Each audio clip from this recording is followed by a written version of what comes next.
Wherever you see a Christian movement, you will find a certain kind of leader who started it. God's method is really a person. Every Christian movement is the outflow of the life of its leader. The difference between an imposter and a mature person is the imposter says, I don't know how to do it. But a mature person says, I don't know how to do it yet, but I will figure it out. You are infinitely valuable before you do anything.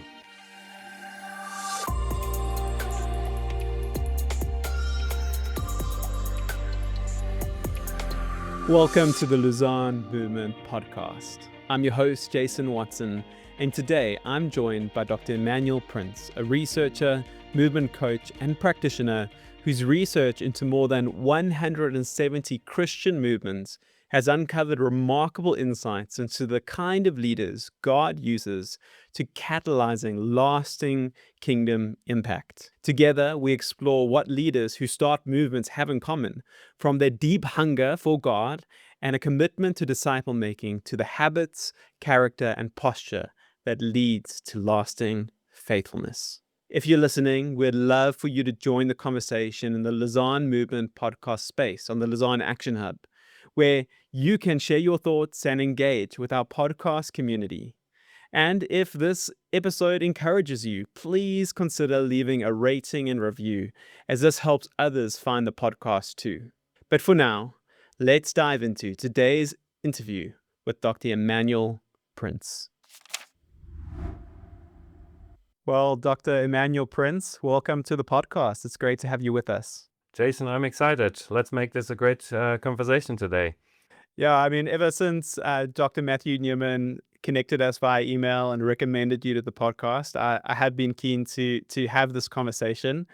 You are an expert on movements and many other things. And so today, particularly, we're going to be discussing leadership. We're going to be discussing some of your research and insights that you have.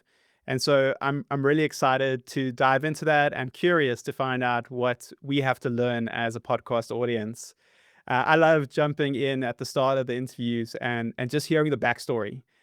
So many of us have been called to ministry, but all of our ministries are so different, so unique to our callings. And so I'm curious to hear from you and let you share a little bit about your own journey with us. Tell us more about your ministry and how God led you into this kind of space. Yeah, well, thank you for having me, Jason. As a researcher, I love questions, so I look forward to talking about the questions that you're going to be asking today. For many years, I served in pioneer church planting, and that was in North Africa among a Muslim people group that was previously entirely unengaged. I give you the broad strokes here, right? Then we saw several years into it, we saw a movement breakthrough, which means really churches were started and multiplied. And we saw hundreds of churches emerge in that people group. And as it is in the Christian world, as soon as there is a quote and unquote success somewhere, right, that catches the interest of others. So I was quickly asked by my organizational leadership to be coaching others in the region, in East Africa and in the Middle East. And then at one point I was asked to design a training based on the lessons that we learned. So I became a trainer part-time. We were then forced overnight to leave that country in North Africa. And I took on a role in executive leadership in that multinational missions organization for several years. And in the background, I continued to research on movements, church planting movements, disciple making movements, and also on the formation of the leaders of those movements. I call them catalytic leaders. Thank you for sharing a bit of the background. I would love to dig a little bit deeper into your story. It sounds like God really threw a curveball into your circumstance. Can you tell us how you processed that transition from being forced out of the ministry that you felt God had called you to, and then kind of being in that wilderness space of not knowing what is next? How did you respond to that as a leader? Because I feel like that is something that so many of us experience in ministry, are those moments of uncertainty. Yeah. You probably refer to the time when we're forced to leave that country in North Africa overnight, Yes. right? Yeah. Yeah. I mean, it came as a total shock. It had to do with a chronic health condition of our newborn son. And I had moved to that country years earlier and written in my will that I wanted to be buried in that country. I saw myself serve there for my life, for my entire lifetime. And yeah, it came as a total shock and surprise. And yes, we were bewildered. At the same time, we do believe God is in charge somehow, right? um, so first of all, we said no you rush decisions. And as reflecting and asking God, what, how does that fit? Um, to summarize it, I went back before God guided us to that particular country, which He very clearly did through a prophetic dream. Before that, the wider calling for me had been to all nations, and that was a particular focus on the least reached, the unengaged people groups of the world. And so the calling to that country and that people group was overnight.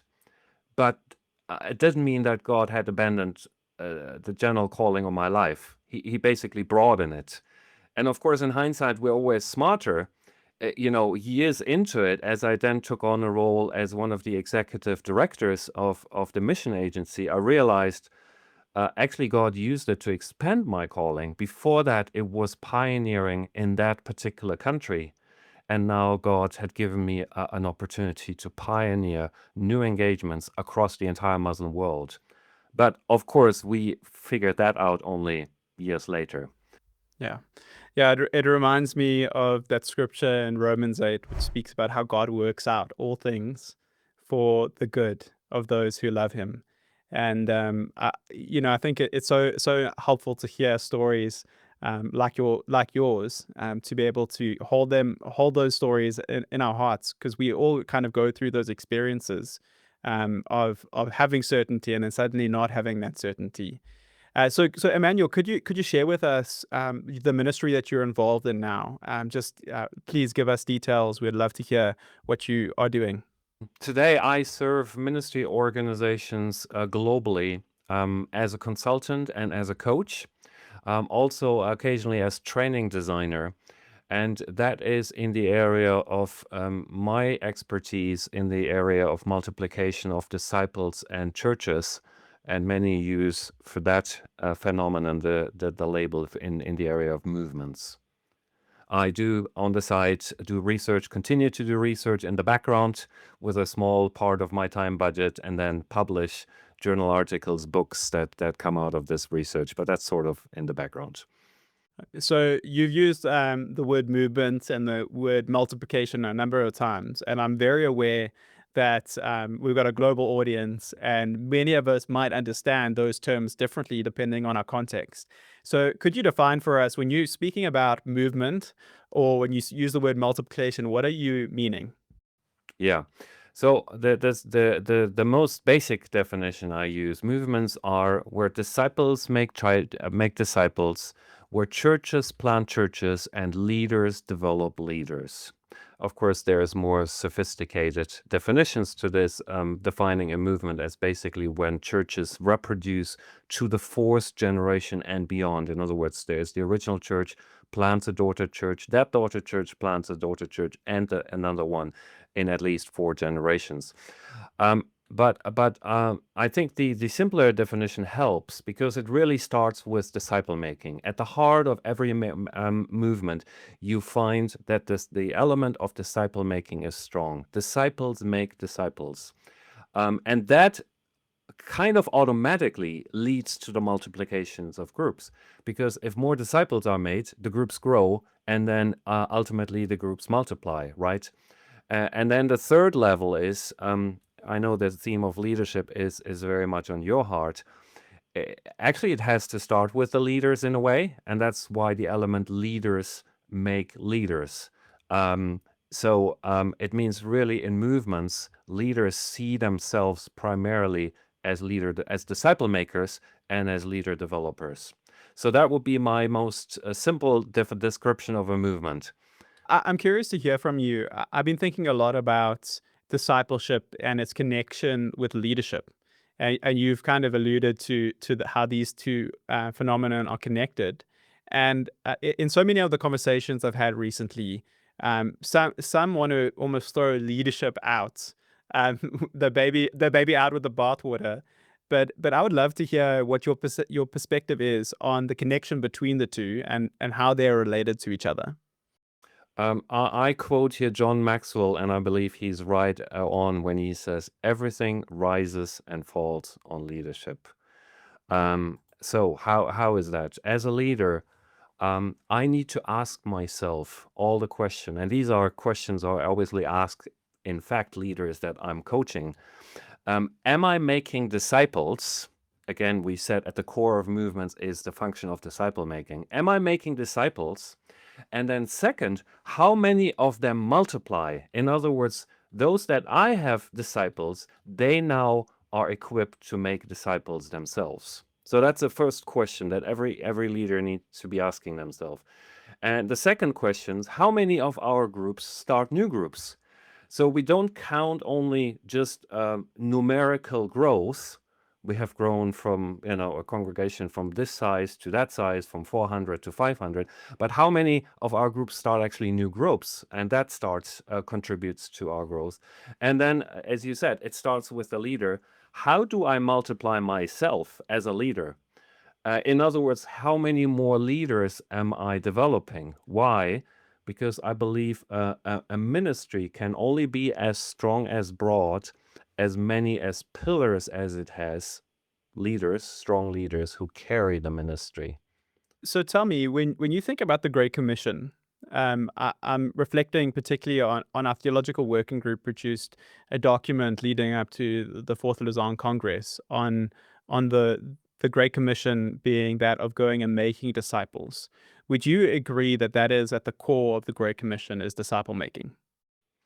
It is very clear, and not only based on the evidence from research, my own and the research of others, but it's even clear when you look at the Greek text, where disciple making is at the core, and then it's only illustrated how it does, how is carried out the disciple making by teaching them, by baptizing them, and so forth. But the key function here is the making of disciples. Yeah. So let's zoom out a bit. When you're looking at the church and global mission today, you've been in this space for so many years. I'd be curious to hear from you. What are you paying close attention to at the moment, and why has that become such an important space for you? Huh. Good question. It's two things. The first is the engagement of unengaged and frontier people groups. Why? I believe the unreached paradigm has become too broad to stimulate true pioneering in the kingdom today. And the much sharper concepts of unengaged people groups, in other words, they have zero Christian engagement, or frontier people groups, those who have less than zero 0.1 Jesus followers among them, is much more helpful a paradigm. So that's a space I watch. And then the second one is the spread of movements, disciple making and church planting movements. Why? Because they grow presently at such a rapid rate and a large scale that I'm convinced that movements have the greatest potential to spill over into the least reached parts of the world and complete the Great Commission. So, out of curiosity, where are you seeing movements today? As you're looking at the global church, where are the hotspots of movements that you're paying attention to? Yeah, I need to qualify. That's not my specialty to research every movement everywhere. Others are doing that. I'm pointing to the work of my colleague Justin Long. Um, but since I have researched into approximately 170 movements to date, firsthand, I think I have a pretty good picture. So the first thing to note is they happen across the globe. I have personally looked into movements among all 6 megacultures of the world. So they're not just in Africa or Asia, to quote a stereotype. They happen anywhere. You're right. There are some hotspots, and there are some regions in the world where more movements occur. And the numbers where most movements occur, in my understanding, include India, Indonesia, East Africa, and also some countries in West Africa.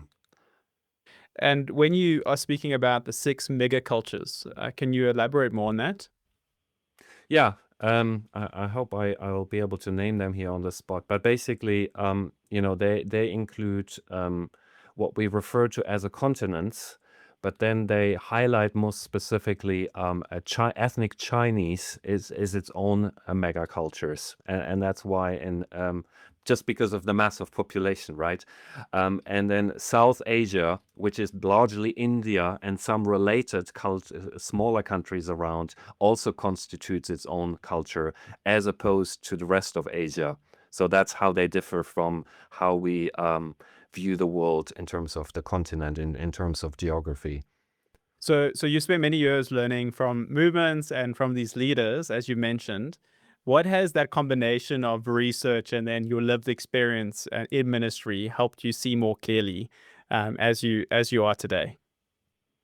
I've been involved with on the grounds movement ministry basically since 2001, and started engaging in more formal research since 2012. So it's been almost 15 years now. And they say in football, right, a former pro player has the potential to become the greatest coach or trainer. And I think there is some truth to it. It doesn't happen automatically, obviously, but the potential is there. So I think in research, in conducting the research, having the extended grassroots experience has enabled me to ask the right questions, to address the issues that practitioners actually wrestle with. Why? Because in part I know I've wrestled with them at some point, and our team did. And then the second one is really the motivation. I'm not interested in filling, the shelf of a university library with another book. I'm interested in actionable insights. That's my drive in research. I want research to equip practitioners. And so, for any project that I engage in, I want to at the end come up with best practices that can be discerned from the body of data, and that can then be applied by practitioners, and transferred to their ministry context. That's what drives me. I would love to speak more into this idea of leadership and the kind of Mm. leadership that bears fruit. And I love the fact that you just mentioned that you have this practitioner kind of perspective and you asking Mm. the right questions because you had those questions yourself. Mm. So in your work with leaders, what have you noticed about the relationship between the person of the leader and the ministry that grows around them? And we've already kind of alluded to this, but I would love to dive a little bit deeper into that question. That's a great question, Jason. I sketch it in broad strokes, and feel free to follow up then. Yeah. So, in all the research I've done in movements, it comes down to this: wherever you see a Christian movement, you will find a certain kind of leader who started it. That person I call the catalytic leader. So, and I've interviewed and surveyed these leaders, and to my own surprise, they have a lot in common. They share, personal idiosyncrasies and cultural distinctives. But if you gathered, and we here in the room had such a catalytic leader, a movement starter, say from a village in East Africa, an island in Indonesia, and a metropolis in India, they share in common 21 qualities, qualities that they exhibit and put in practice in consistent ways in their ministry. So, what the data points us to is that God's method is really a person. Um, I was actually surprised. My team were surprised how strikingly, how strikingly strong these commonalities are. At the same time, when we mulled on it more, it shouldn't really surprise us. I studied leadership, and in the world of organizational development theory, the saying is every organization is the extended shadow of its founder or leader. So, applying this to Christian movement, we could say, and the data supports this, every Christian movement is the outflow of the life of its leader. That's how closely correlated the two phenomena. Here is a certain kind of leader, and there is a certain kind of ministry and ministry fruit. So Emmanuel, I've got a number of questions around this. So thanks for allowing the door to be open here. Could you just mention a number of a number of these different qualities? You mentioned 21. Perhaps we can point our audience to a paper that you've written or your website where they can find it. But just mention a number of these qualities so that we can begin to have that picture of a movement leader in our mind. And then a follow-up question to that is, we often hear there's a debate: is are leaders born or are leaders formed? Are you born a leader, or are you born a follower? And I'm curious to hear from you what your perspective is on that, especially as we're speaking about movements and the formation of movements from these leaders. So let me let you answer that question. Two big questions. I'll take them one at a time. So, what are the qualities that characterize these catalytic leaders? In three categories, and a certain group of qualities are spiritual qualities. I think we all intuitively believe that, right? That a leader has to exhibit a certain spirituality. The ones that our research identified include qualities like a deep hunger for God, expectant faith, and tangible love. There are a few more, but these are the ones that stand out. And then there are what I describe as personality qualities. And there are a few surprising ones that probably not everyone expects. Radical learning stands out. So all these leaders are radical learners. They view every situation, like a conversation with you today, as an opportunity to learn something new. And that means they keep learning, they keep growing through their entire life. They maintain this cutting edge. There are others like innovation or personal agency, and then there is persistence, which is basically also shouldn't surprise us. Paul speaks a lot about apostolic perseverance, right? They don't give up, they don't quit. They keep going until they see that breakthrough. And then the third category are social influence qualities. And they include qualities like the ability to influence others' beliefs.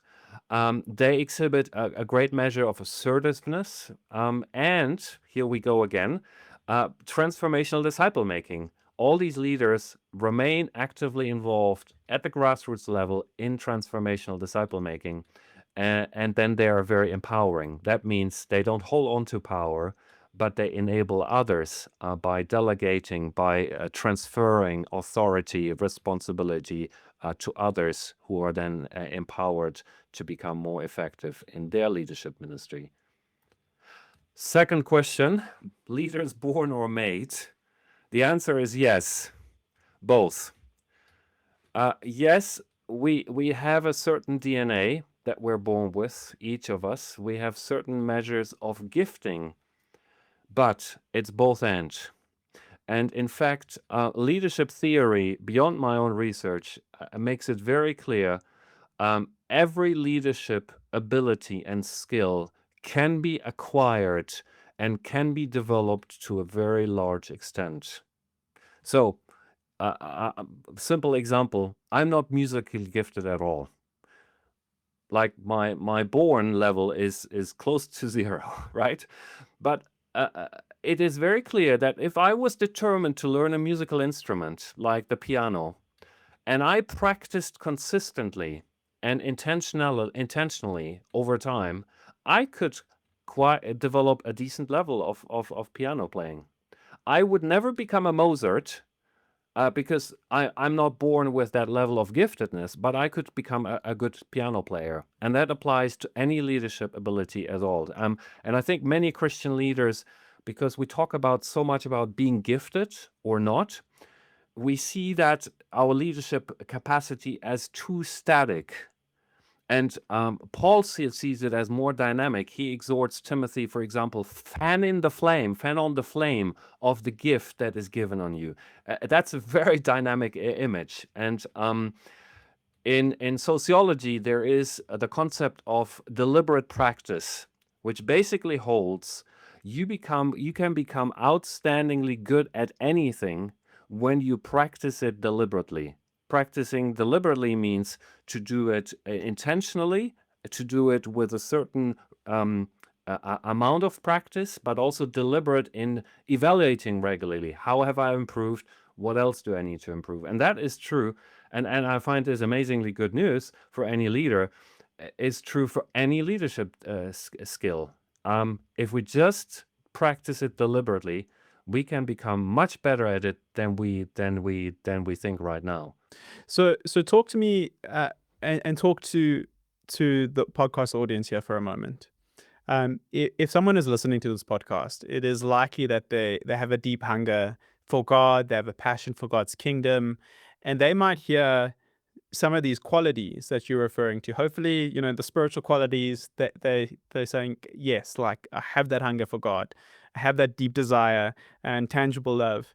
But you get to some of the more characteristics of a personality type, that idea of like social influence maybe, and they're beginning to think, oh well, maybe I cannot be used by God in this space. What encouragement would you have, or what words of wisdom would you have to those leaders who are listening, who are saying, I don't know if I can tick all of these boxes. What does that mean for them? Does that mean that movement leadership just isn't for them, or does it mean that maybe God has got a different space for them? What is your response? My initial response is that my own story comes to mind, Jason. You may not believe this, but as a young man, I was super shy, an introvert, a nerd type of person, and super inhibited. And actually, my prayer was, God, literally, I prayed this many times. I have no clue how you're ever going to be able to use me for anything. But if you can, here I am, I'm available, I'm all yours. So I started out as a highly incapable leader with zero confidence in not my leadership skills, but in anything. I was shy. So honestly, my story and how God used me, I'm inclined to say, if you think God can't use you, let's talk more. And I share with you at the level I started out at, and I'm very sure if he's been able to use me in that way, he will be able to use you. I want to tie this in with one of the 21 catalytic qualities, and that is radical learning. And well, maybe it was two: hunger for God. I had this deep hunger for God. I wanted more of God in my life above anything else. So, hunger of God is, in a way, serves as a predictor quality, because the deeper we go into God, the stronger our hunger for God is to experience more of Him in His life. That shapes all the other spiritual qualities, right? Like our expectant faith, our evangelistic love, evangelistic zeal, our love for others, and all the others. And then the second one, radical learning. Um, I may not be capable today. Um, you who are listening may not feel capable today, but hey, you can learn it. Um, the difference, I like that, between an imposter and a mature person is the imposter says, I don't know how to do it. But a mature person says, I don't know how to do it yet, but I will figure it out. And that I see in one movement catalyst after the other. We have problems that we can't solve right now, but with God, we'll find a solution. We'll figure it out. My leadership is so limited, but I believe I can grow, and I will grow. So, tell me if that's answering your question. No, I definitely think it is, and it reminds me of Paul writing to the Corinthian church in 1 Corinthians chapter 1, verses 27 to 29. He says, God chooses the weak things of the world. He chooses the foolish things of the world so that no one can stand before his throne and boast. So I think that is such a word for us to recognize, yes, if God does usually choose the weak, he does usually choose the foolish, but it's so that he could make his wisdom and his strength known. And so it's a beautiful encouragement. I really appreciate you speaking into some of those. I think in the psychology, they speak about keystone habits. And you mentioned hunger for God as a keystone habit that kind of all the others can kind of flow out of. And you mentioned radical learning as another keystone habit. And it connects with a question that I had for you in terms of preparation in the challenge between methods and formation. Many of us go to some of these seminars, and we go to these coaching spaces, and we're looking for those methods in which we can improve our ministries. What do you think about the relationship between methods and the deeper formation of leaders? Because it sounds to me that from your perspective, if a leader forms in himself keystone habits, like there is this methods and ministry kind of flows out of that, discipleship that flows out of that, church movements flow out of that. So would you speak into that for just a moment? Yeah.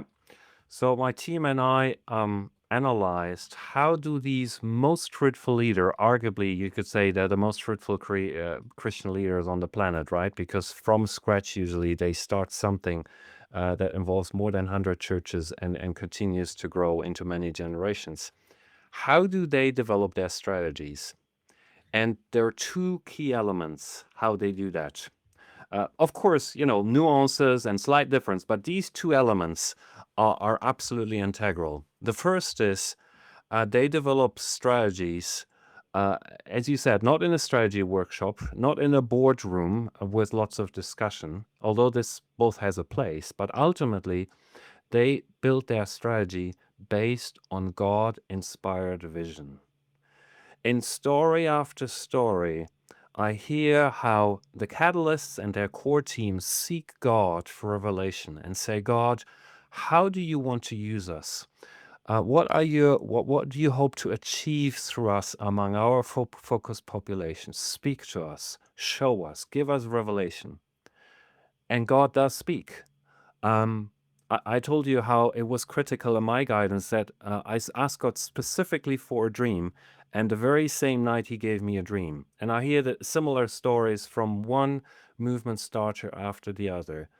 So then God shows, the overall direction. That's what He desires to achieve. And then the leader responds by saying, okay, our human element, our strategy is basically what does it take for us to get there? The second element, just to be complete here, is that the strategies always address felt needs among the focus population. They ask themselves, what are the biggest needs of these people? How can we express love to them in tangible ways, in holistic ways, through a compassion ministry, through a project, or even in personal relationships? But how can we address their needs and express love, the love of Christ through them thereby? So I totally believe in strategies and strategy development. I have probably a pile of book on my bookshelf and studied this, and this is all valuable. But I think it does degenerate into managerial missiology if it doesn't have the key element of what is God saying, what has God clearly spoken to us in terms of what he desires to see accomplished. And that is the foundation on which we develop our strategy. Emmanuel, do you have an example like that you feel like you could share of a movement that really is an example of a group of people or a person who experienced that vision from God and then addressed felt needs within their community and began to see a move of God birth? Do you have an example that you would like to share with us? Yeah. Is the example, and a book has been written about it, so it's public, of Ayla Tassi, who is a movement catalyst in East Africa. And he came to Christ from a Muslim background, and he saw initial fruit in his ministry as a new Christian, wanting to share Jesus with his fellow Muslims, but he was dissatisfied. So he went into the desert. Picture, northern Kenya, dry and arid, and a semi desert, and he prayed and said, God, there must be a way to reach all these people groups here in my country where we're seeing so little impact. And literally, God gave him an open vision. He was sitting there under a tree in the desert, and he could see it with his eyes. And the vision that God gave him was of cabbages growing out of the arid soil. And with his background, he was raised in a village situation with farming. Cabbages don't grow in a desert. It's impossible. They just need in so much water. But that image sparked something in Isla to say, God is able to grow cabbage even in this desert like place. We are gonna see fruit in this desert like place. So here is again the example. That's the God inspired vision. I mean, I haven't had a vision like this, but I think we can both relate to this. Ooh, okay, that's bolsters my faith. If God speaks to me like this, then I can bet my whole life on it. And then the second is just a journey of what is it gonna take for us to partner with God to see that fulfilled. And I mean, the numbers are impressive. They see now emerging movements in not just one people group where it all started, but in multiple people groups of northern Kenya, with literally, no exaggerations, thousands of churches. And I believe the latest is that they see 4,000 new churches planted every year. Wow, that's amazing. That is phenomenal. That is phenomenal. And it motivates me, Jason, to remain in this posture of dependence. I mean, we know this, right? But in a way, we don't know it, that I can work hard my entire life. But God, if He moves, if He just does this in a split second, God can achieve more than all my hard work could ever achieve. So to me, this story is a challenge to say, I want to stay close to God. I want to be asking Him. And that is one, you talk about keystone habits. That's a keystone habit as part of my morning devotions. I ask God, Father, what is most essential today? He doesn't always speak clearly and say, do this, but I feel just that very act, that taking on this posture toward God, A, making myself dependent on Him, B, on a sort of clean shade. I do have a to-do list sort of tentatively of what I should do today. I mean, if I have a podcast with you, I should prepare for it, right? But I feel it does put my priorities right. Yeah. So, Emmanuel, I do want to ask you a question that I've been asking all of the podcast listeners, and it's got to do with advice for the next generation of leaders. We are having a gathering, YLG4, that's coming up next year in March. And I asked everyone to give one piece of advice. But before we jump there, because it's more of a closing question at the end of the podcast, uh, do you have any final thoughts that you would like to leave with the audience about becoming the kind of leader that God uses in these kind of movement spaces and in His kingdom? Most leaders that I have worked with and known at one stage in their life have that great vision, but then they experience disappointment. And so what I would say to every leader is stoke the longing, stoke the desire, but let no disappointment make it go out. As I shared, when the chapter in North Africa was over overnight, well, okay, that is a disappointment, but God, how do you view that? And I believe Jesus speaks over every disciple, and that includes everyone who is listening to this now. He says in John 15, I chose you and I appointed you that you should go and bear fruit and that your fruit should remain. That is a promise. That is speaking of God's, Jesus' intention for each and every one of us. Appointed, go forth and bear fruit. And not just any fruit, but fruit that remains, fruit that has a lasting value. And how? Well, the image makes it clear. Abiding in Jesus more deeply. So, with that, he makes clear what our part is. Our part is not work harder to produce more fruit, but it's Jesus' invitation, abide in me more deeply. I so appreciate you bringing that up because as you were speaking about, like getting that vision and having the strategies and meeting the felt needs, that's for me, that's the start of a movement. But there's so much more I mean, it's one thing to start a movement. It's a whole another thing to continue to lead it for the long term. And that was a question that I had at the back of my mind is what does it take for a leader to not only start something but to continue something, and for you to go in and speak into this John 15 passage of abiding, I think is so relevant, and also it connects with so many of the other interviews I've had in this season, of hearing from leaders just going back to abide in Christ, abide in Christ, abide in Christ, and everything else will flow through that.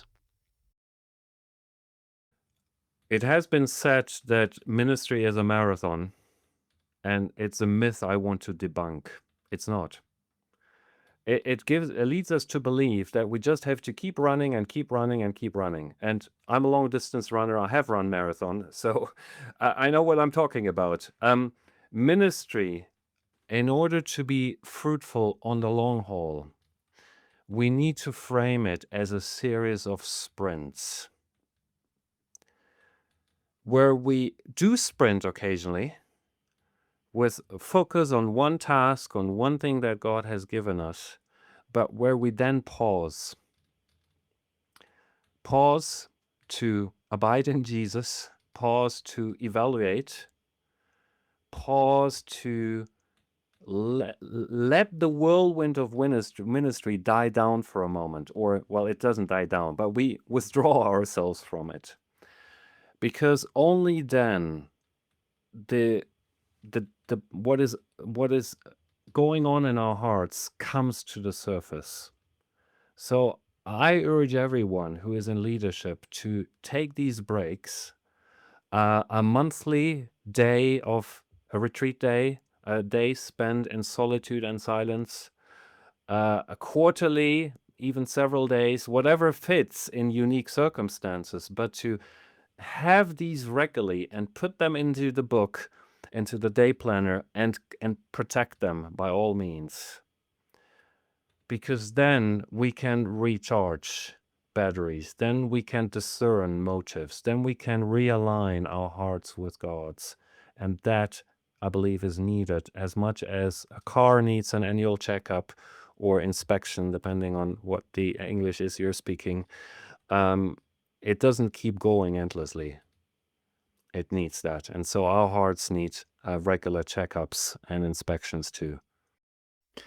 why do you think that practice that you've just mentioned of pausing, of retreating, of taking time for silence, solitude, rest, why do you think that that is such an obstacle for so many church leaders and ministry leaders?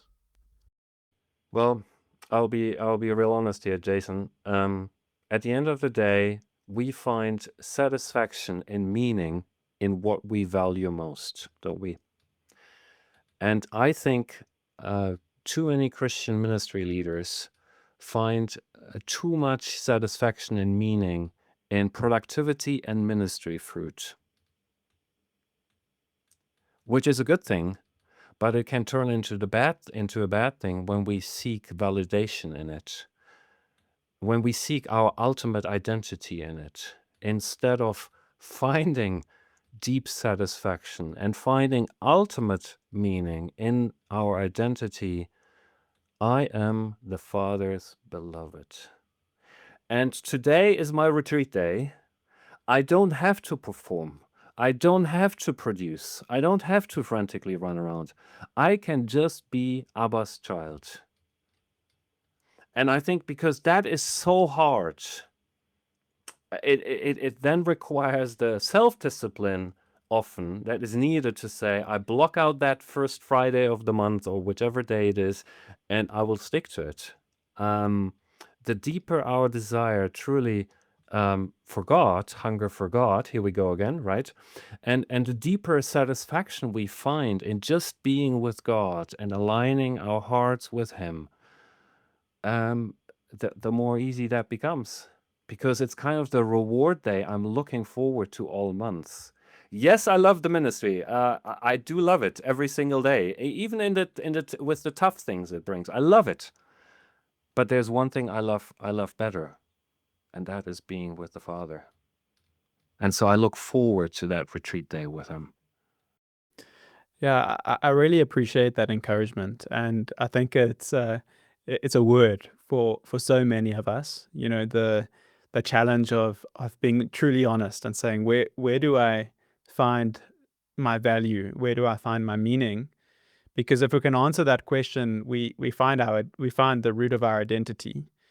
And you know, the challenge of being able to say, how do I how do I ensure that my identity is rooted in being loved by the Father, being a child of the Father, rather than being a great preacher or having many baptisms that month, or you know, whatever the metric is that we might connect to success in ministry, the affirmation of others.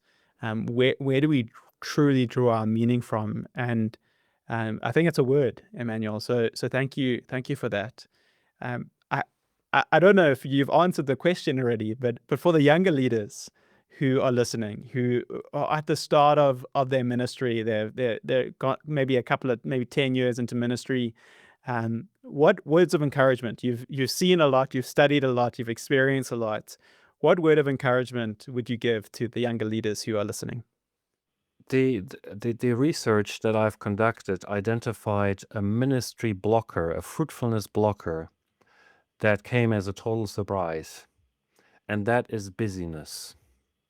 That is a not working hard, but it's a life lived in hectic, where we skim through activities and encounters, and we lack the depth that is required for a fruitful life, and we don't take these breaks and pause and slow down to evaluate deeply and reconnect with God deeply. So down to one word, for any young leader, in fact for any one leader, I encourage you to develop the habit of regular days in solitude and silence.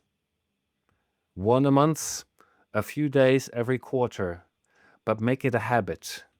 Um, don't think, oh no, I'm run low and on the verge of burnout. Maybe I need a break. No. Proactively. It's in the calendar. It's a regular day. It's like, whatever works for you. The first Monday of the month, or the first week of each quarter, whatever it is. But I block it out and I'm not available. during that time for anything else, to build that into our lives, solitude and silence. And as I've learned from other wise, spiritual formation teachers, we as leaders, we live in the noise, and we're working with people, and that's why we have this strong need for solitude, to get ourselves out of the whirlwind of ministry. And then silence. We speak a lot, right? We teach, preach, train, and mentor and coach. So what our heart needs is the opposite on a regular basis: silence, where we don't say anything, where we don't influence anyone, where we don't speak truth to anyone, but we let our hearts experience that silence so that we can formed by what God has to say to us. So the habit of regular days spent in solitude and silence, I would say that is the one thing. Yeah. Yeah, and I think you really you hit the nail on the head there, because I know so many leaders who will say to me, church leaders who will say to me, "Oh, Jason, I'm an introvert." And and I'm not quite sure whether that is true. I think it's just that, like you say, we are with people all the time, that when we're talking all the time, we're engaging all the time, it's always about other people's needs. Our souls need that space to retreat, to have silence, have solitude. And even in our prayer life, I mean, I was convicted of this week, praying, talking, and just to stop and be quiet before the Lord and to have silent prayer is a challenge, for me particularly. So thank you for that, Emmanuel. We have spoken, and thank you for just being willing to go down the many rabbit holes that I've taken you on this podcast and in this interview. But it's been such a rich conversation for me, and I've made so many notes. I'm sure that those who have listened up until this point want to explore some of these themes more. You've spoken a lot about different research projects that you've done. Um, where can we point people?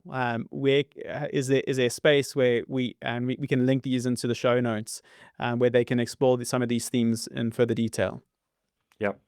Yeah, the webpage of my ministry is www.catalyticleadership.info. I repeat, catalyticleadership.info. On the page, there is a resource page with all the journal articles that I've published. There is also a blog where I post regularly with new insights from cutting edge research and other learnings on the way. Yes, and you have a number of books. Can we encourage some of our listeners to explore some of your books as well? Sure. The most recent one is the English title, What Actually Starts Movements: Partnering with God for Kingdom Multiplication. And then the previous title published in English was Movement Catalysts: Profile of an Apostolic Leader. Great. I'm going to make sure that I put that in the show notes for those who are interested. I'm sure you can find it on the Catalytic Leadership website as well. As we close, do you have any final words of encouragement that you'd like to leave with us? We've spoken about a lot, but perhaps there is one more thought that you would like to share with us. And that is, I would like to say to you, our audience here,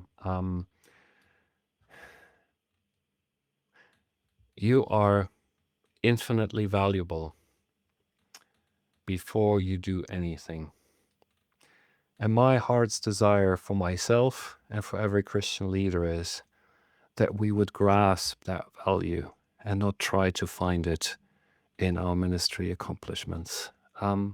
Every day, at the start of every day, first thought, Father, I'm here, I'm your beloved. At the end of every day, Father, thank you, it's been a wonderful day with you. Look forward to tomorrow. That is our heartbeat.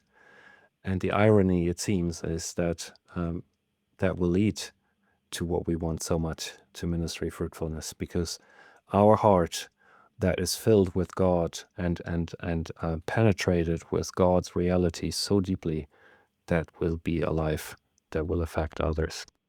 Yeah, wonderful. Emmanuel, would you mind closing us off in prayer? Sure. Thank you. Hmm.